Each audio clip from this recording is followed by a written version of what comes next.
반갑습니다. 만나뵙게 돼서 감사합니다. 저랑 이 시간에 함께 공부할 과목은 나훔, 스바냐, 하박국입니다. 나훔서 들어가기 전에 먼저 굉장히 이 시기에 중요한 사건들이 일어나는데 8세기하고 7세기에 어떤 사건들이 일어났는지를 살펴본 다음에 나훔서로 들어가도록 할게요. 여러분들이 구약 성경 구조화를 시키면 17, 5, 17 기억나십니까? 네. 뭐죠? 역사서, 시가서, 예언서. 17권의 역사서는 어떻게 또 나뉘죠? 모세오경 5, 그리고 역사서 12, 그리고 예언서도 12권, 5권과 12권으로 나뉘지 않습니까? 그래서 5, 12, 5, 5, 11은 나뉘어지게 되는데 이 12도 또 나뉘어져요, 역사서에. 역사서의 12권은 또 3권의 9권의 포로 전기 역사서, 그리고 3권의 포로 후기 역사서로 나뉘어요. 그리고 예언서도 똑같습니다. 12권이 3권의 포로 후기 예언서, 그리고 9권의 포로 전기 예언서, 이렇게 나눠지게 되는데 우리가 예언서는 그래서 17권인데 16명이 기록을 하죠.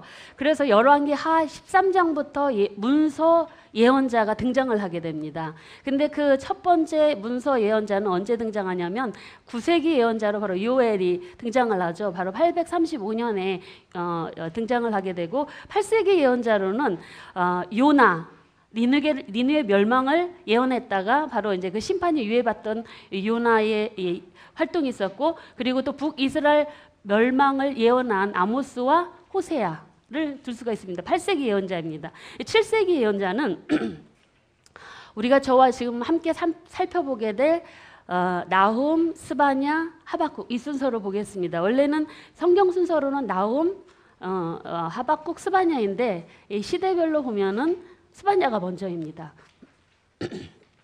그리고 6세기 예언자는 이 예레미야, 나훔과 예레미야, 그리고 에스겔, 다니엘을 들 수가 있는데, 예레미야 선지자는 사실은 스바냐 선지자와 함께 시작했다가 이제 6세기까지 예언 활동을 하시는 분이시거든요. 그리고 포로기 이후에 예언서가 또 있는데 3권입니다. 바로 학개, 스가랴, 말라기, 성전 재건과 관련되어진 그런 예언자들입니다.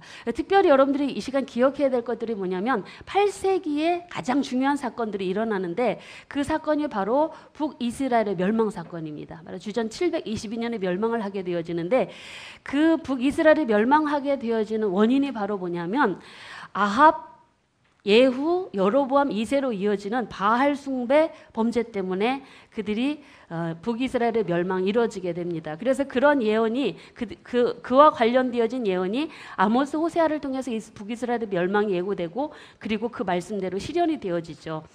그리고 그 시기에 또 요나를 통해서 하나님께서는 회개하지 않는 북이스라엘과 반하여 아수르의 니느웨 성에 가서 하나님의 말씀을 선포케 하시고, 이방인들도 구원을 허락하시는 은혜를, 회개하는 이방인들도 구원을 허락하시는 은혜들을 주시죠. 감사합니다. 물이 있는데 제가 잠시만.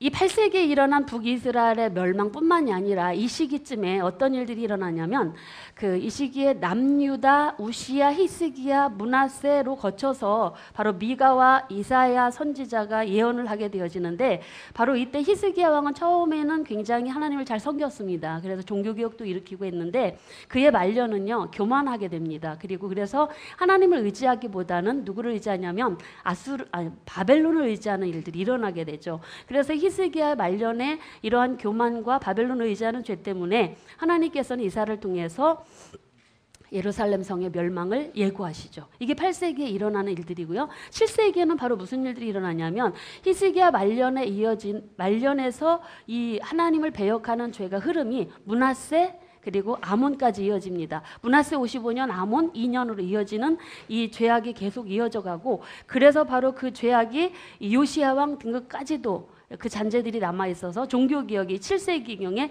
일어나게 되어지는 모습이죠. 근데 요시야의 종교개혁은 우리가 이제 조금 이따 살펴보게 되겠지만, 두 선지자의 예언 때문에 이 종교개혁이 일어난다라고 볼 수가 있습니다. 그 예언자가 우리가 함께 오늘 공부하게 될 나훔과 스바냐라고 할 수가 있습니다. 그래서 나훔은 주전 760년경에 8세기에 니느웨의 멸망을 예고했다가 한번 그 심판을 유예받은 그 아수르의 수도였던 니느웨를 향해서 이 나훔은 그 아수르를 하나님께서 정하신 때에 반드시 심판하시겠다라는 말씀을 선포한 예언자가 나훔입니다. 그리고 이 스바냐는 그와 동시에 남유다를 향하여서 하나님께서 므낫세 아몬의 죄가 요시야 시대까지 초기까지 오게 되어짐으로 인하여서 남유다도 그 하나님의 심판을 받게 될 것이다라는 예고가 스바냐서에 기록되어지죠. 그래서 스바냐서는 이 남유다의 멸망뿐만이 아니라 그 열방들의 심판까지도 예고하고 있는 내용이 이 7세기에 일어나게 됩니다. 그래서 사실은 좀 안타까운 것이 바로 뭐냐면 남유다의 그 종교개혁이 그 요시야 왕의 종교개혁이 사실은 그 당시 고대 근동 지역의 패권을 장악하려고 했던 아수르 그리고 애굽 바벨론과의 패권 싸움에 끼어서 결국은 요시야가 죽음을 맞이하게 되고 그럼으로 인하여서 요시야가 죽고 난 다음에요. 그 남유다는 그 므낫세와 아몬 시대에 있었던 그 죄악들이 그대로 재현이 다시 됩니다. 그러므로 인해서 하나님께서는 그 요시야 죽음 이후에 계속되어진 이런 죄악에 대해서 침묵하시죠. 그거에 대해서 의문을 가졌던 선지자가 하박국입니다. 하나님 어떻게 이렇게 불의가 판치는 이 세상을 가만히 두고 보십니까? 그 하나님께서 말씀하시죠. 남유다보다 더 악한 바벨론 갈대아 사람을 들어서 내가 심판할 거다 라고 하박국에게 말씀하셨고 예레미야를 통해서 또 이 바벨론을 통해서 이 남유다가 심판이 임할 것이다라는 메시지가 예레미야 선지자를 통해서 이루어지게 됩니다. 그래서 7세기에는 그래서 이 나훔, 스바냐, 하박국, 예레미야 선지자가 같은 노선 속에서 이렇게 하나님 말씀들이 선포되어지고 있고 그리고 6세기에는 여러분들이 잘 알듯이 남유다가 멸망하죠. 586년에. 그리고 5세기에는요. 또 패권을 차지하려고 했던 그런 바벨론이 멸망을 하게 됩니다. 그러니까 여러분들이 세기마다 보면은요. 세기별로 북이스라엘이 8세기에 멸망하죠. 그리고 그 6세기에 남유다도 멸망을 하게 되죠. 그리고 7세기에는요. 이제 아수르가 또 멸망을 하게 되는 일들이 일어나죠. 그리고 5세기에는 바벨론이 멸망을 하죠. 여러분들이 이런 흐름 속에서 이 예언자들을 통해서 말씀하시는 각 시대마다 죄악도 봐야 되지만 하나님은 하나님의 택한 백성이나 이방 나라나 똑같이 하나님 앞에 범죄한 자들은 반드시 심판의 대열에 세우셨다라는 거 이런 시각으로 이 예언서를 여러분들이 들여다보면 이해를 주겠습니다. 그래서 여러분들이 이제 8세기 가장 중요한 사건 북이스라엘의 멸망과 예루살렘 멸망에 대한 이 예언이 바로 7세기에도 계속 이어가고 있다라는 거예요. 7세기에는 아수르 멸망 그것이 바로 이제 우리가 함께 공부하게 될 나훔과 하박국과 스바냐 와 관련되어진 내용들임을 여러분들이 기억하시면 좋겠습니다.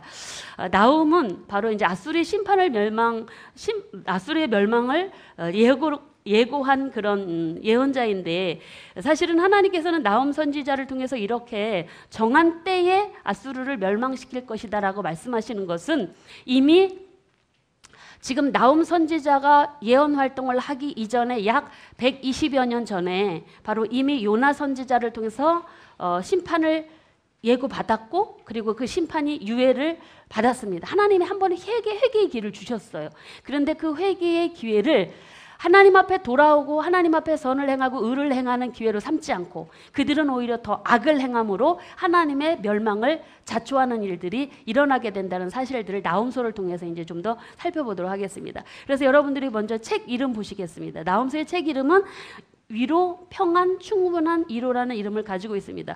왜 여러분들이 앞에서도 여러 목사님들께서 말씀하셨듯이 예언서들을 여러분들이 이해를 하시려면 각 선지자들의 이름이 각 시대마다 하나님의 백성들에게 선포한 그 메시지가 담겨 있는 이름입니다.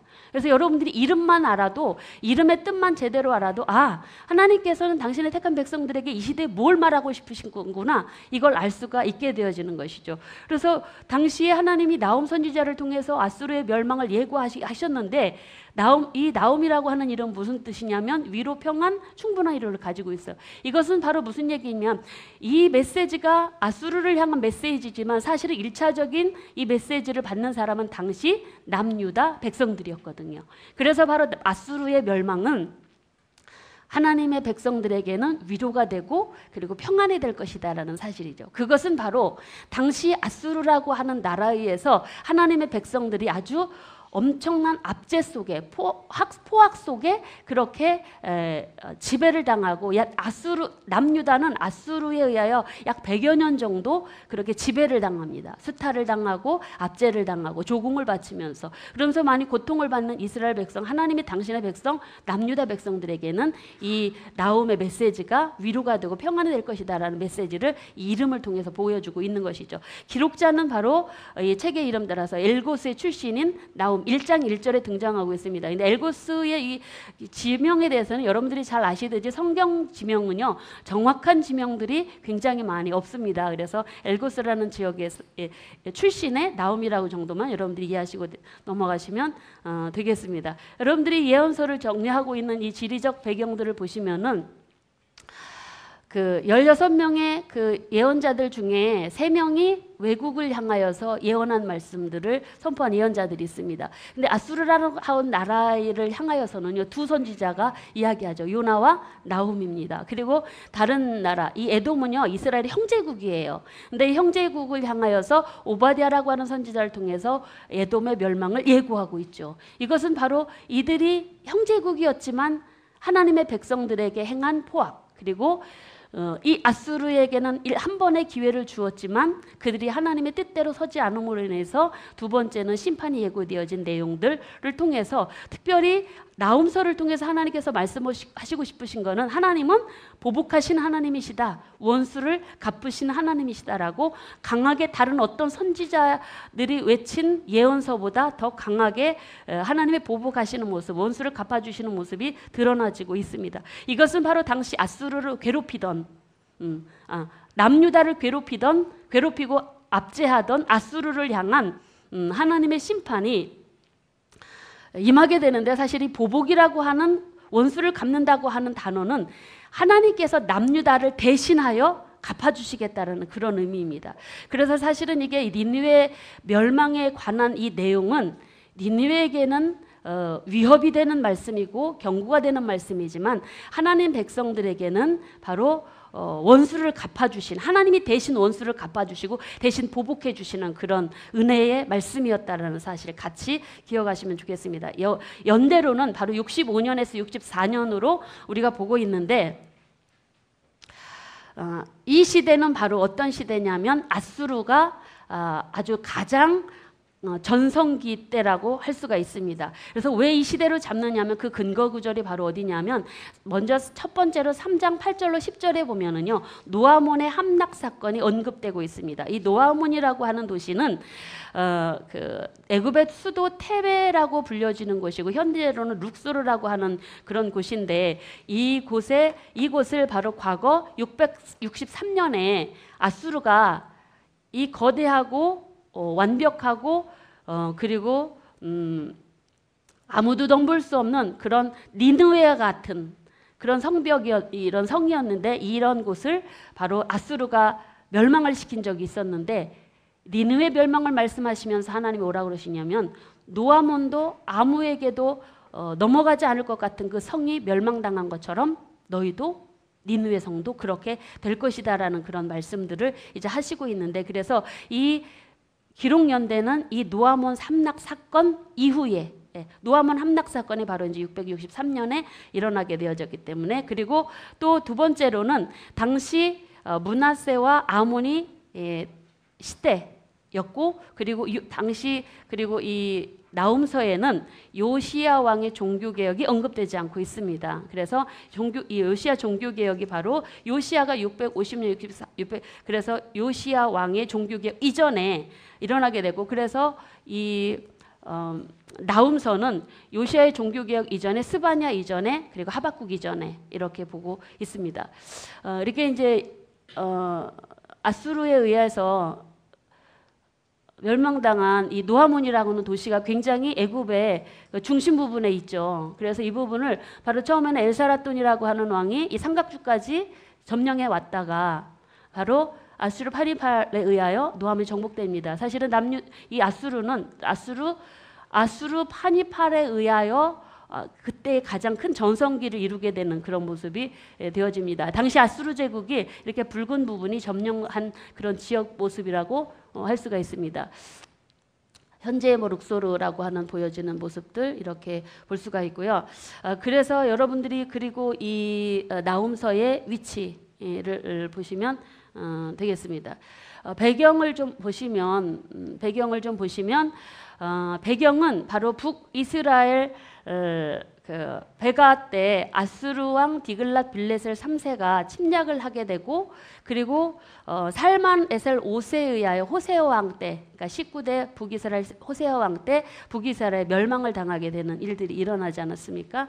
그리고 남유다는 아하스 왕 때, 그리고 히스기 왕 때, 므낫세 왕 때, 아몬까지 이어져서 바로 아수르 왕의 살만에셀 5세 사르곤, 여러분들이 성경에 나와 있는 인물로는 사네립이라고 하는, 여러분들이 이사야에서 공부하셨던 그 등장했던 이 사네립이라고 하는 왕이 히스기야 왕 때 침략을 하는 일들이 일어나지 않습니까? 그리고 므낫세 때는요, 이 사네립, 에사라돈, 아수르 파니팔로 이어지게 되고, 아몬 시대에도 이제 아수르 파니팔에 지배되어지던 시대였는데, 이 아수르가 가장 강대했던 때가 바로 이제 에살핫돈 아수르 파니팔 시대라고 할 수가 있습니다. 그래서 사실 이 아수르라고 하는 제국은 메소포타미아 지역의 티그리스강 상류 지역에 위치되어 있습니다. 그래서 그 수도가 니누에고요. 고대 도시에 있었던 아수르라고 하는 도시가 또 있습니다. 그래서 그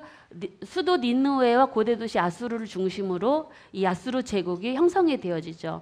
그런데 이 아수르는요, 남유다와 이스라엘, 북이스라엘 백성들에게는요, 굉장히 위협적인 존재였고, 그리고 때로 북이스라엘과 남유다, 하나님의 백성들이 범죄했을 때는 하나님께서 이 아수르 제국을 심판의 도구로 사용하시기도 했었습니다. 그런데 하나님은 지금 나홈서를 통해서 뭘 말씀하시냐면 심판의 대상으로 말씀을 하시고 있습니다. 그래서 하나님께서는 각 시대마다 거대한 하나님의 그 역사를 주관하시는 하나님께서는 이렇게 큰 제국들을 세우시고, 그리고 그 제국들을 통해서 하나님의 백성들을 징계하시고 책망하시는 일들을 하시지만, 그러나 그 하나님 앞에 세워졌던 이방 민족이나 하나님의 백성들은 심판의 대상이 될 수도 있다라는 사실입니다. 여러분, 가장 우리가 좀 잘 알 수 있는 게 그 아하스 왕 때, 히스기야 아버지죠. 아하스 왕 때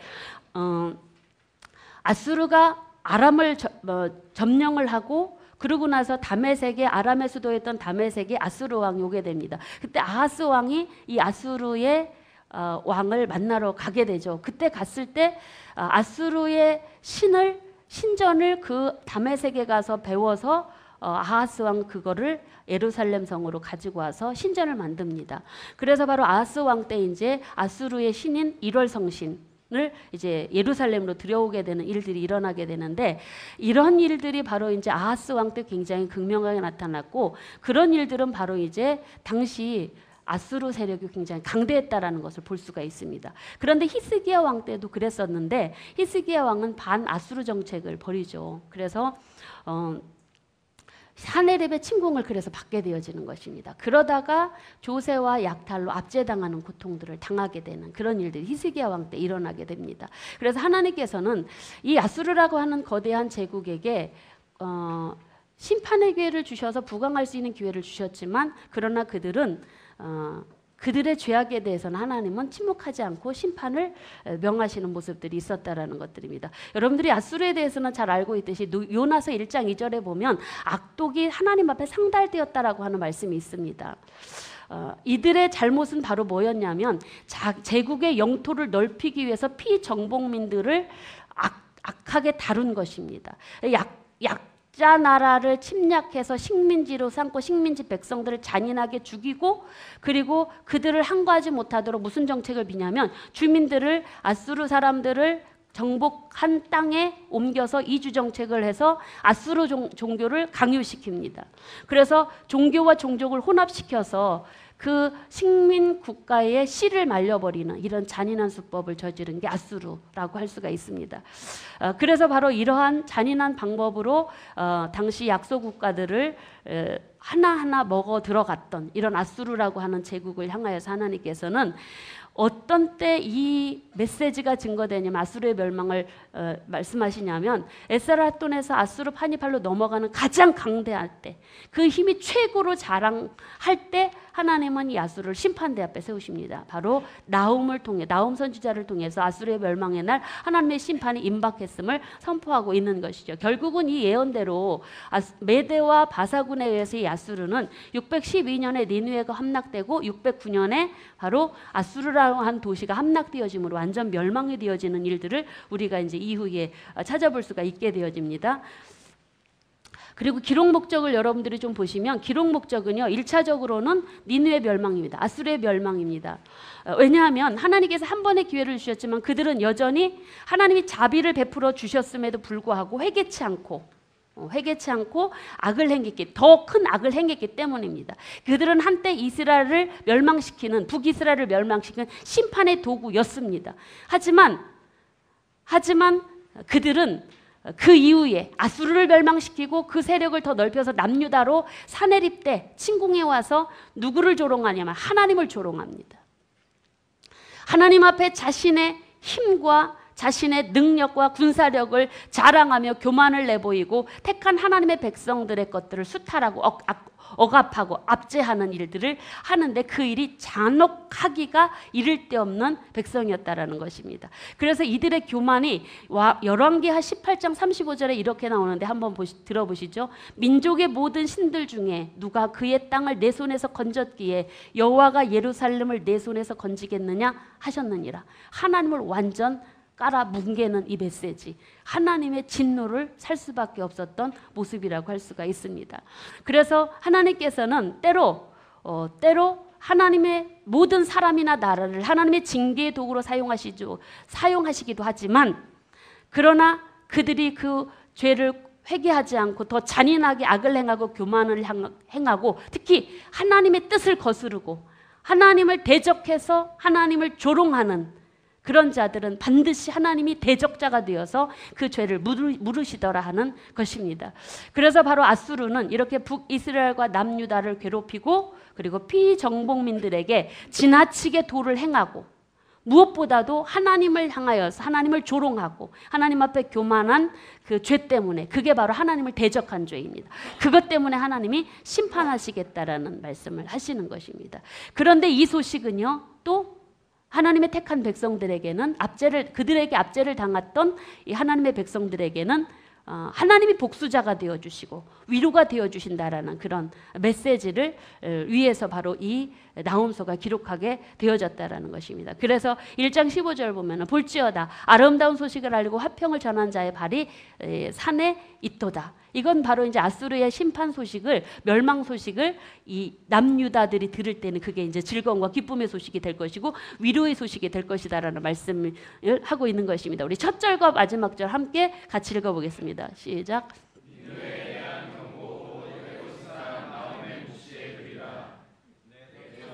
저는 고칠 수 없고 중하도다. 내 소식을 듣는 자가 다 너를 보고 이는 그들이 항상 내게 행패를 당하였음이라 하시더라. 아멘. 예, 이 그 나훔서는 3장으로 되어 있는데 전체 보기를 보시면은요, 1장은 심판하신 하나님, 그리고 2장과 3장은 니느웨 멸망에 대해서 이야기합니다. 특별히 하나님께서는 니느웨 멸망을 말씀하시기 전에 하나님이 어떤 분이신가를 1장에서 이야기를 하시는 거예요. 내가 어떤 존재인지 봐라.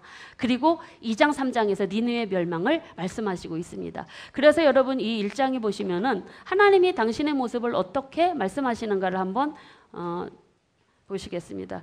1장 2절로 3절, 6절, 8절 우리 성경 같이 읽어보시겠습니다. 시작. 여호와는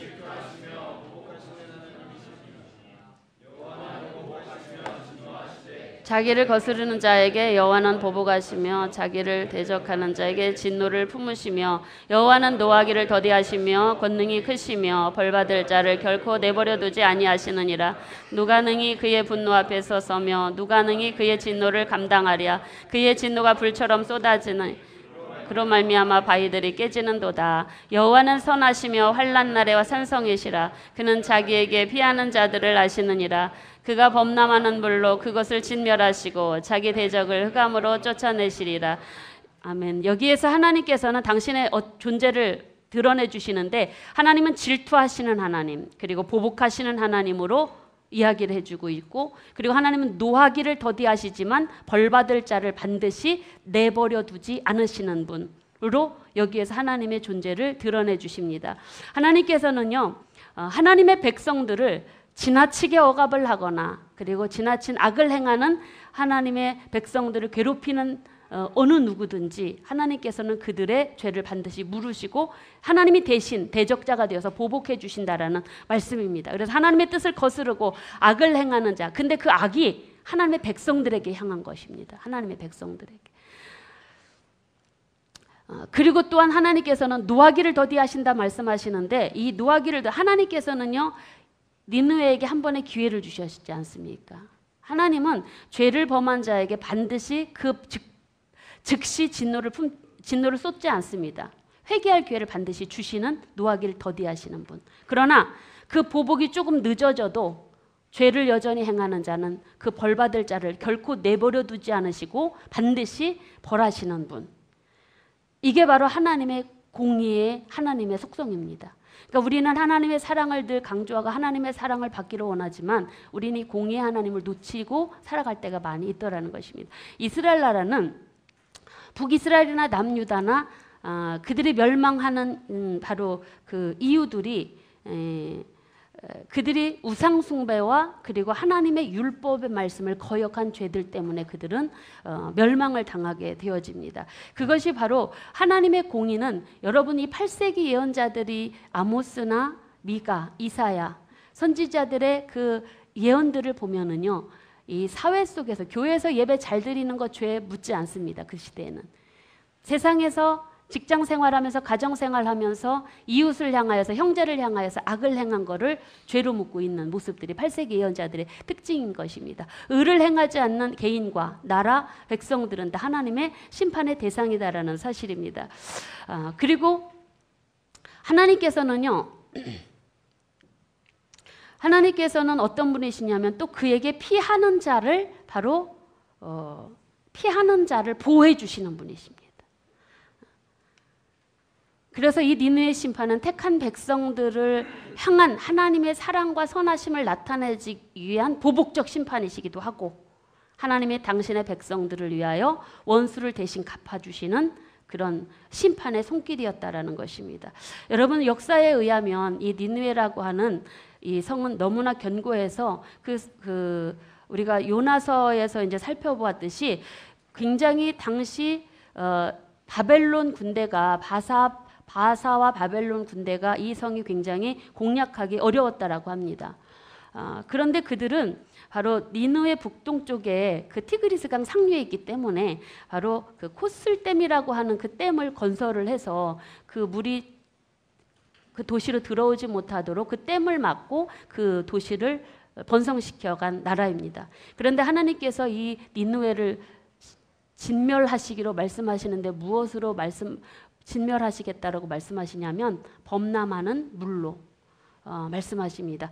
이것은 바로 뭐냐면 범람하는 물로 그것을 진멸하겠다라고 하셨는데 이것은 바로 당시 하나님께서 티그리스 강을 그 댐을 무너뜨리시고 홍수를 내리셔서 티그리스 강의 댐을 무너뜨리시고 그래서 니느웨 성이 쉽게 함락될 수 있도록 하나님이 역사하셨다라는 것입니다. 그래서 메대 바사군이 너무 견고해서 그 성을 올라갈 수 없었지만 하나님께서 비를 내리시니까 홍수가 터지고 그 물에 의해서 니느웨 성은 저절로 그 니느웨 사람들은 뭐 대적할 수 있는 어떤 기회가 없이 그냥 그대로 무너지게 되었다라는 것이 바로 니느웨의 모습입니다. 하나님께서 진노하시면 인간의 어떤 쌓아놓은 탑과 어떤 견고한 성도 다 헛수고라는 사실들을 볼 수가 있는 것입니다.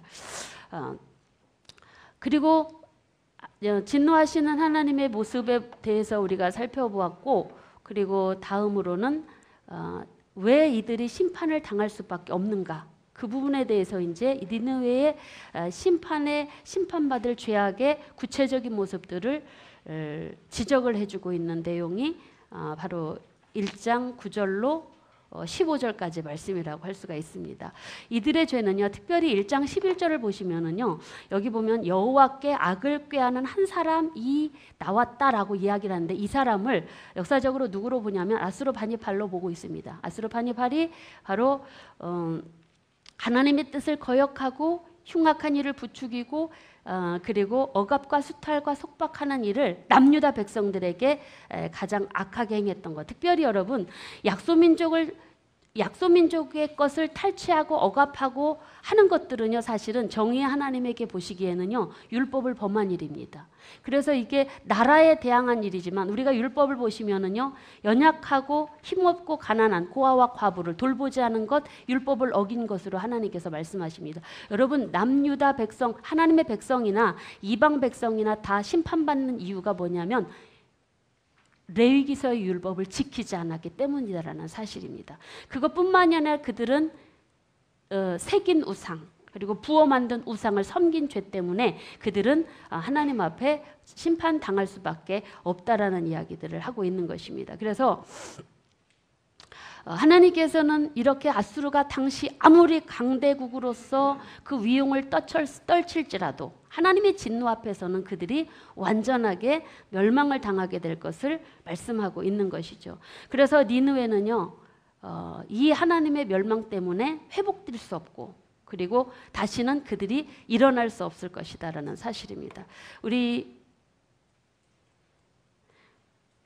1장 12절로 13절 그리고 15절 말씀 같이 한번 읽어보시겠습니다. 시작.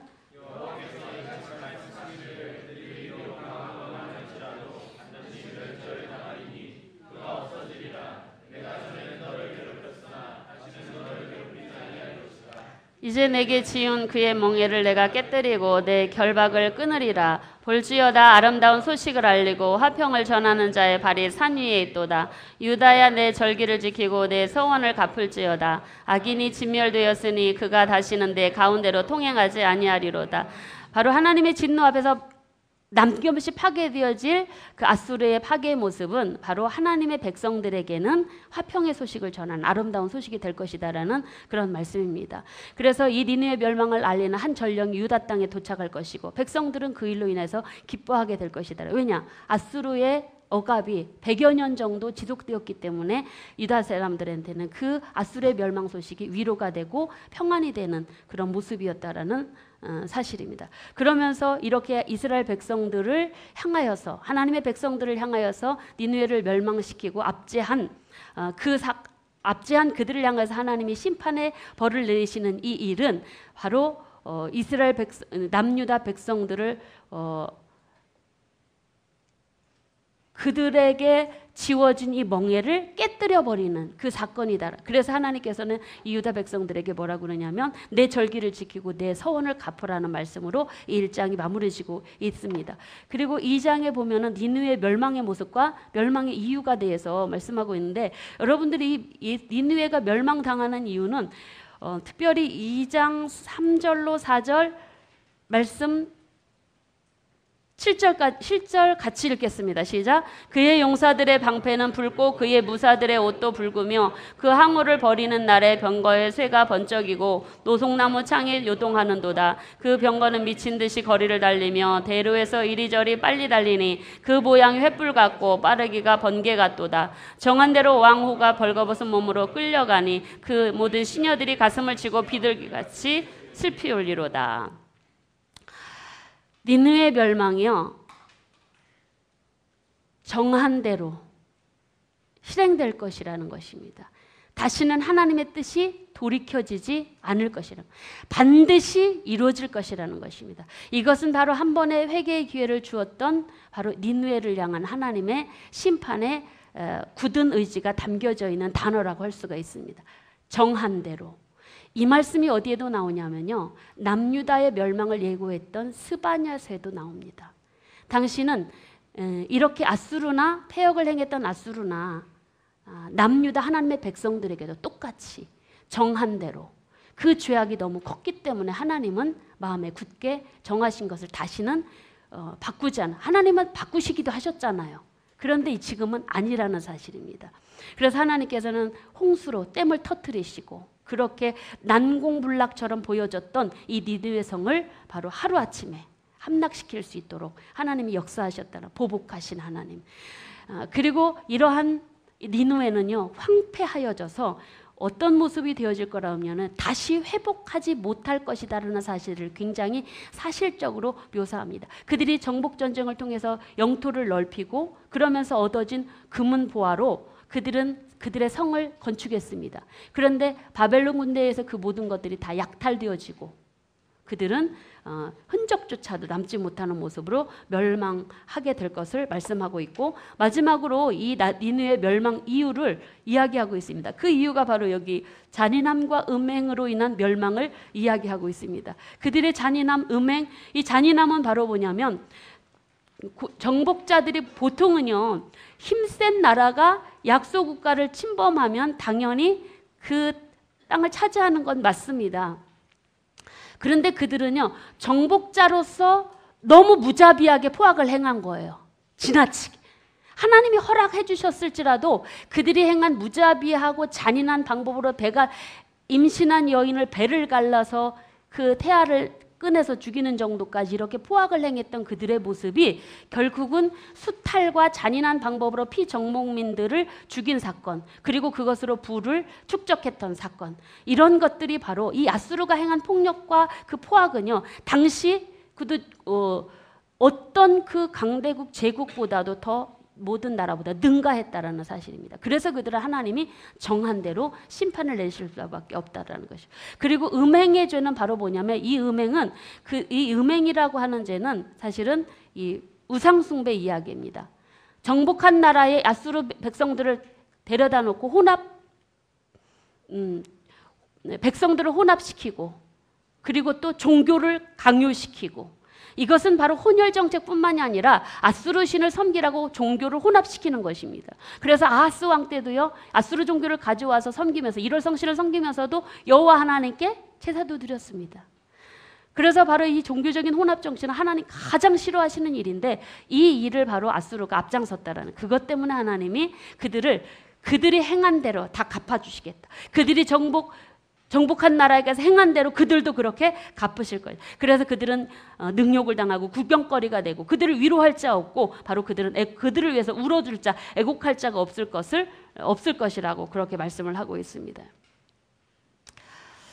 그러면서 바로 그들은 마치 힘없는 여인이 적국에게 반격도 하지 못할 정도의 모습으로 완전 멸망하게 될 것이라. 홍수가 들어오니 무슨 누구랑 싸우겠어요. 물이 온 성에 다 들어오니 누구한테 칼을 들고 싸우겠냐는 거예요. 하나님의 행하신의 멸망의 모습입니다. 그래서 여러분, 이 아수르의 멸망은 당시 남유다 백성들에게만 즐거운 일이 아니라 누구에게도 즐거운 일이었냐면요, 당시 아수르에 의해서 정복되어진 나라들, 그 나라 백성들도 박수를 치며 즐거워했던 일들이라는 거예요. 한번 읽어보실까요? 19절.